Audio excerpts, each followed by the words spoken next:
Welcome, everyone. No, you're quite all right. We're here to talk about the space. It's purposefully a play on words. Often Bitcoiners say when you're in the space, in the industry. We started a Bitcoin education community hub, nonprofit center, co-working incubator space called The Space for all things Bitcoin in Denver, Colorado. How many space members do we got in the room here? Quite a few. So I thought this was fitting, and we're very pleased that Matt had us back up here to talk about this, especially on a university campus where education is so important.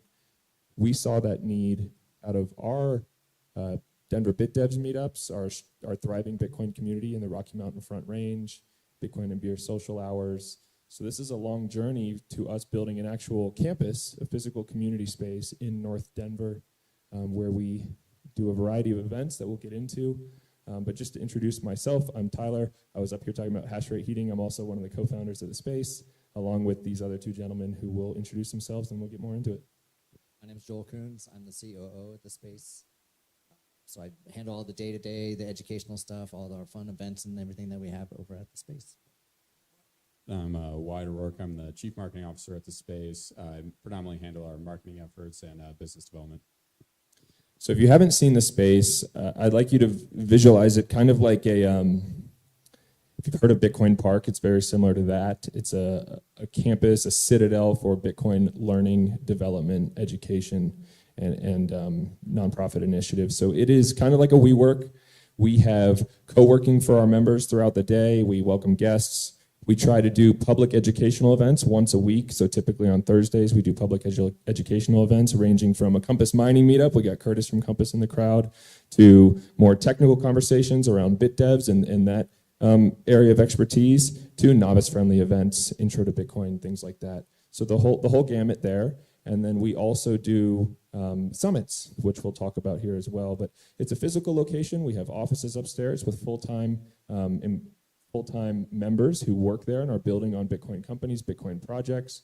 We do our educational initiatives, summits, open houses. We've also got a Bitcoin art gallery. So a lot of fun stuff. And I'll end with just a cool story on how this started.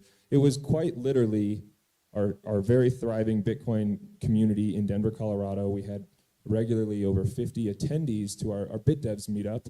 We were meeting at breweries and other co-working and incubator spaces, just getting together once a month to talk about Bitcoin. And we really just decided as a group, the idea goes back to our friend Eric Yakes and Zach Wishler. What if we just asked all of these people who keep coming to our events for money every month? And we put that in Bitcoin, and lo and behold, about 18 months later, we had enough to get a beautiful campus, nearly a 6,000 square foot building, where we rent that, and it is all things Bitcoin. Now we have that platform to do all the stuff that we're going to talk about here today. But I want to hand it off to Joel, to get a little bit more on the operations side of things, and then Wyatt can touch on some of our focus areas from the sponsorship initiatives, what we're doing with corporations, what we're doing in terms of our local efforts in the community and things like that, and our online presence as well, which has grown over time, and the upcoming summit you're working on. So, Well, I've never had to manage a building before, so this has been a first. And I think this kind of goes back to what Janie was talking about a little bit in her talk too, is like, did you guys know you can just do stuff? That's one of our mantras at the space.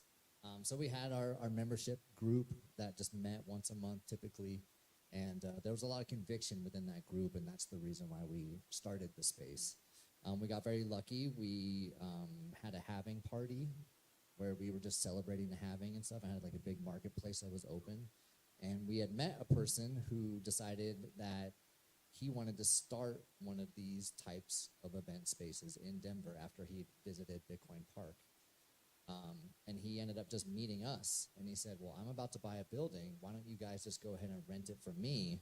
And that was perfect because we were really just community without a home for that. So as we like to say, we were selling a lot of vaporware to our members while we were actually waiting to actually have a physical space. But then we got into the building, and it was really just a blank slate. We were able to really do with it what we did. As Tyler mentioned, we do have a art gallery within the space, which is great. So we work with a team called Art of Freedom, which are out of the UK. So they have a lot of different Bitcoin artists and freedom artists out of there. We actually got a couple Banksies, if anybody knows who Banksy is, a very famous street artist. We have some of those in there as well, and all of them are for sale. So at any time, you guys can go on scarce.city and see all the art that we have, or you can even come down to the space and check it out as well, and you can purchase some art too. But on the day-to-day, like I said, as the operations officer, I mainly run most of our events and educational events that we have as well. So if anybody has any ideas, or if you guys want to have an event at the space, that's what we're there for. We actually had 4 great initial sponsors when we first opened. Casa, Compass, thank you, Curtis. Unchained, and who am I forgetting? Fetty. So they were our 4 main sponsors that help us get it off the ground. And we've grown our membership. So even before we opened up as a physical space, we had over 50 members. We're right at about, was it 80 right now?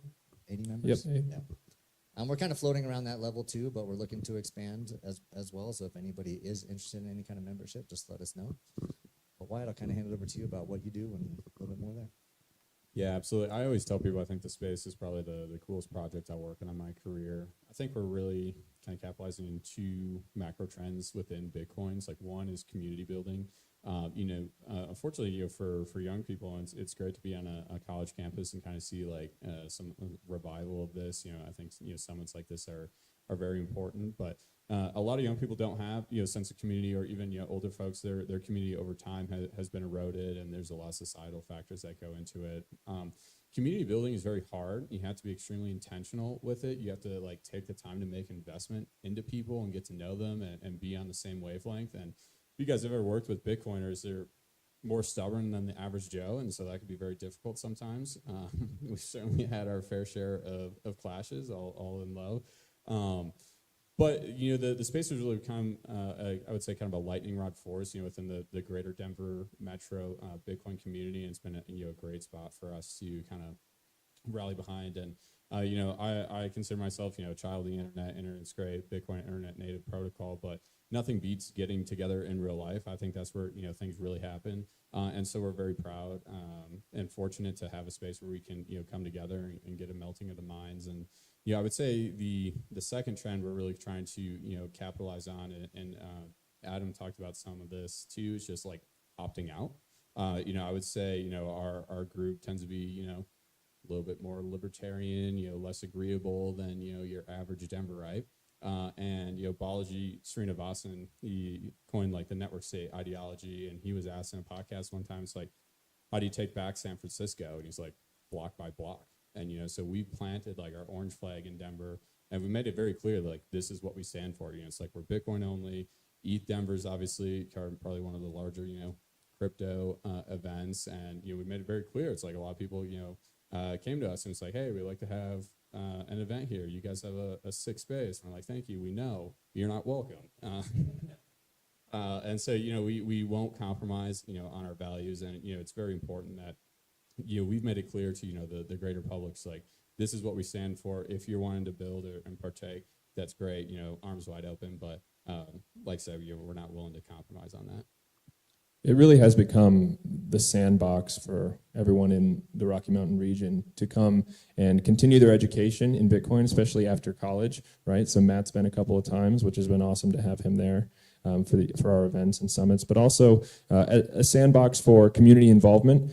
Just building off of that art commentary, we had an event where we taught local artists how to accept Bitcoin for their work, right? We've, through the marks here up front, have been great going around town, getting restaurants and businesses nearby to accept Bitcoin and putting them on our map so we can support other organizations in the community.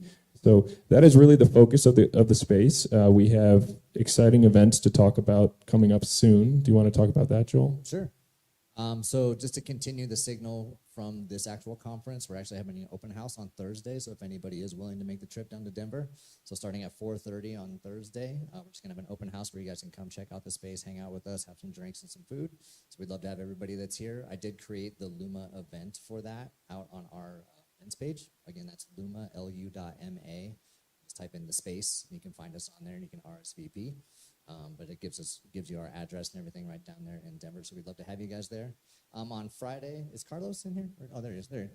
Friday we have Carlos.